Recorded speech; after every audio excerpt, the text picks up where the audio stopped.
20 most powerful benders. Meet the 20 most powerful benders in the Avatar universe.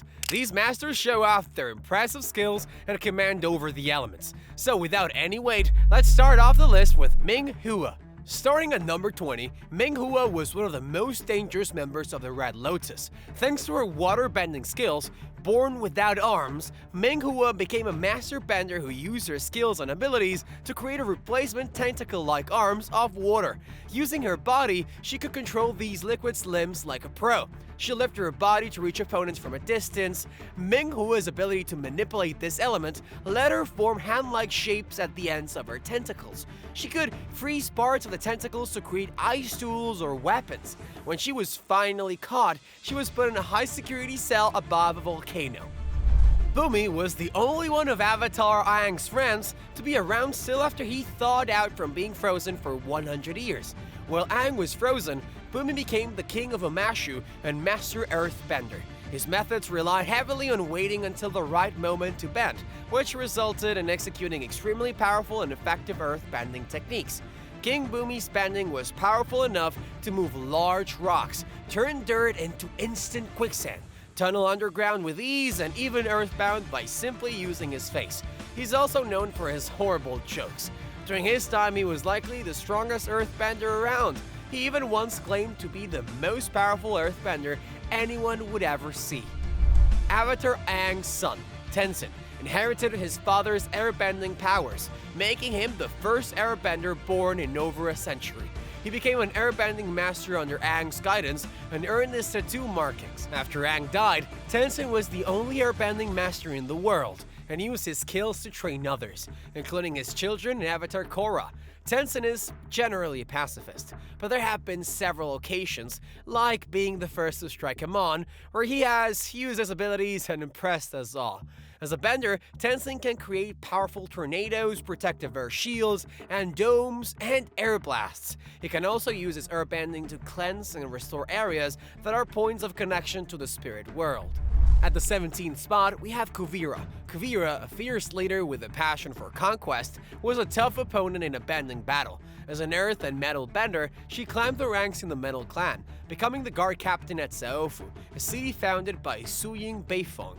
Kuvira wasn't content with the Earth Kingdom, so she decided to start her own Earth Empire. Her mastery of earthbending let her control everything from tiny pebbles to massive boulders, and her metal bending skills were unmatched. She could bend metal cables and craft weapons on the fly. Even Korra had her hands full facing off against Kuvira. She could also sense when others around her were metal bending, earning her high praise, even from Suyin. So watch out if you're in her way, she's a bender you won't forget. Pro Bender turned Team Avatar member Bolin started as a gifted earthbender, but over time, he became much more powerful. As an earthbender, he can create earth walls, lift large rocks and pieces of concrete, and direct and fire chunks of earth at opponents. His bending is further enhanced by his light on his feet approach and the employment of his pro bending moves while in battle. Later, Bolin learned he also had the rare ability to lava bend. He was able to stop an incoming wave of lava very quickly and soon demonstrated the ability to shift the earth between states of solid and lava at will. He could also create large streams and waves of lava and proved able to lava bend with only his feet. Republic City Chief of Police Lin Beifong is a chip right off the old earth bending block.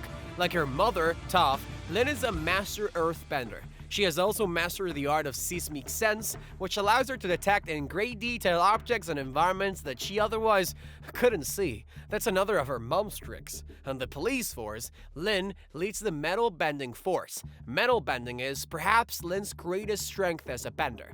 The scope of her metal bending power ranges from tearing apart the hull of an airship to unlocking handcuffs. At the 14th spot, we have Suying Beiyong. Although Kuvira once got the upper hand against Suying Beifong, Suying remains one of the most powerful benders around. Like her mother Toph and half-sister Lin, she's a master of earth and metal bending. Suying smoothly shifts between bending styles and can even use them at the same time. She also has a seismic sense. Suying showed off her metal bending talent by building the entire city of Saofu. She can bend liquid metal with incredible precision, even at levels invisible to the human eye. She once helped Korra by using metal bending to remove mercury from her body. Suying also was the first to teach an avatar metal bending. Roku, born in the Fire Nation, was the avatar incarnation that existed between Kyoshi and Aang. By age 28, Roku mastered bending all the elements individually and simultaneously and entered the avatar state. Beyond fire bending, he could lava bend and use earth bending to reshape, move, and tunnel underground. He could fly with an air nomad glider, create tornadoes, and make air shields. Roku was a master of the elements and precise in his use of them. For example, he could melt the metal chains of a person without harming them. Where would the world of the Avatar be if not for the mischievous peasant who eventually became the original Avatar? Several thousand years before the time of Avatars Aang or Korra, a man named One became the first to master the elements. Back when the world was shared by humans and spirits, One found his calling helping bring balance between the two groups. Starting with fire, One traveled the world visiting the lion turtles until he had control over all 4 elements. However, it was not until he merged with Rava that he was able to wield them all at once, thus creating the Avatar. He became able to open and close portals to the spirit world and also enter the Avatar state. Trained in water bending as a child, Amon later formed the anti-bender revolutionary group, the Equalists. His main tool for creating a bender-free world wasn't just his water bending prowess, it was his mastery of blood bending. Amon was so skilled he could blood bend even without a full moon and use psychic bending without needing physical movements. Through blood bending, Amon achieved his goal of stripping others of their bending, just as Avatar Aang had once done to the Fire Lord. He could permanently cut off a bender's connection to their chi paths. Only Avatar Korra could reverse this using energy bending. At the 10th spot, we have Azula. Few enemies or benders felt as scary and powerful as Zuko's sister, Princess Azula. Unlike her brother, Azula proved early on to be a firebending prodigy. Her ability stemmed from her deep-seated anger and jealousy over her lost mother's favoritism towards Zuko. As a result, she's a seemingly unstoppable force that hunts down Team Avatar. Azula can also create shields of flame, propel herself by flame, and she doesn't tire easily. She also has 2 unique firebending attributes. She creates blue flames, which even her father, the Fire Lord, cannot do. She also has the inherent ability to generate lightning, a skill that only the most powerful firebenders can wield. Azula proved strong enough to defeat Zuko, but she couldn't compete with Katara. When we think of good old Uncle Iroh, we think of words of wisdom, pie show, and of course, tea. It is easy to forget that this gentle and loving man was once general in the Fire Nation's military and a highly capable firebender. With his impressive ability to breathe fire and his claim to have destroyed the world's last dragon, it is no surprise he's also called the Dragon of the West. Iroh's bending was such that if Aang hadn't been defeated by the Fire Lord, everyone's money was going to be on him to do it. He also invented the technique for absorbing and redirecting lightnings, which he later taught Zuko. He has also been seen creating protective rings of fire and fireballs. When the Order of the White Lotus met the 4-year-old Avatar Korra, she was already showing off her earth, fire, and water bending skills like a tiny prodigy. As an adult, she headed to Republic City to learn airbending from Tenzin, Aang's son. Not only did she nail airbending, but with some ghostly help from Aang, she learned to energy bend, allowing her to fix the bending that Amon messed up. Ozai, the Fire Nation's big boss and a top-notch firebender, seemed unbeatable for most of the Avatar series. Many doubted Aang could take him down, especially without roasting him. Even Ozai's brother Iroh wasn't sure he could win against him in an Agni Kai.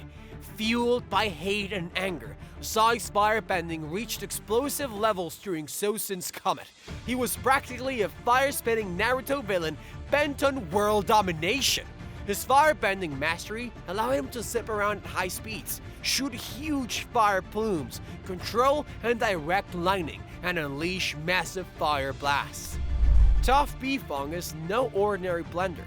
As a natural earthbender, she was the perfect teacher for Avatar Aang as he sought to master all the elements.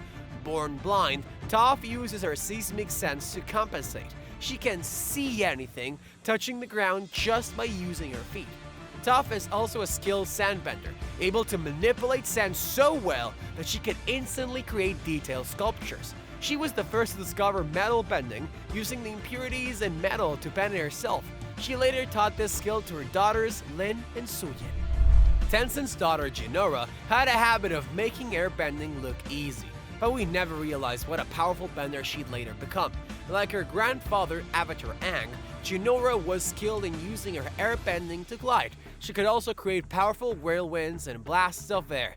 Jinora eventually became the youngest bender to ever achieve the level of master. She even got the blue arrow tattoos that signify her rank.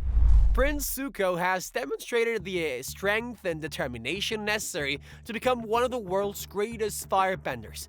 As a child, he seemed lacking in his abilities, but with the help of his uncle Yaro, Zuko advanced greatly. As a firebending master, he was able to contend with his sister Azula, who easily bested him in the past.